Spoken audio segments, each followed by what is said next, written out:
السلام عليكم، مرحبا بكم معايا اليوم بفيديو جديد. والفيديو ديال اليوم غنديكم لواحد المنطقه اللي هي شبه صحراويه بدات كتعرف مؤخرا.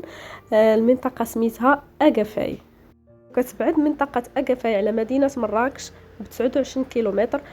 حنا جينا من تارقه، داكشي علاش قلت لكم 29 كيلومتر. الا جيتو من وسط المدينه ديال مراكش راه الكيلومتراج بطبيعه الحال غيطلع تقريبا واحد نص ساعه. جات في طريق اكادير، حنا كنا غاديين ان شاء الله لاكادير وقلنا نطرقوا هذه المنطقه نكتشفوها.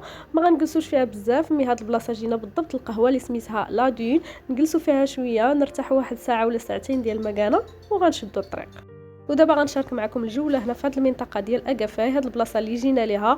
وبالنسبه للانشطه اللي كاينين هنا كاين الكواد وكاين الركوب على الجمال، هادشي اللي شفت. وبالنسبه اللي غيسول على المبيت راه كاين الغرف في عين المكان يعني، ولكن ما صورتهمش حقاش قال لي السيد راه باقي ما واجدينش.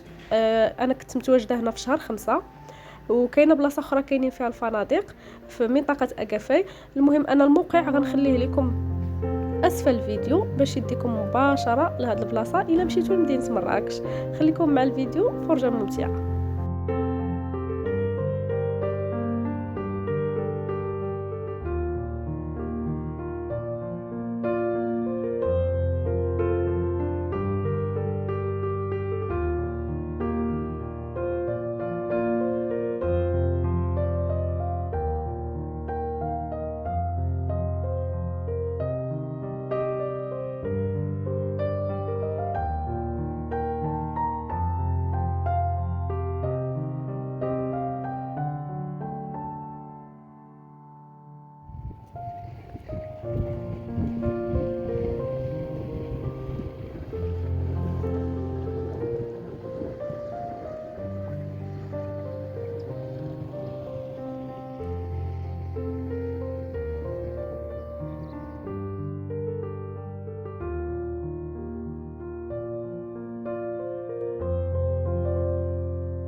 وهنا خدينا عصير ديال الليمون وكيرافقوا مع العصير هاد المملحات، وبالنسبه للثمن 100 درهم.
كنتمنى الفيديو اللي شاركت معكم ينال الاعجاب ديالكم، والمنطقه ديال اكافا حتى هي تكون عجباتكم.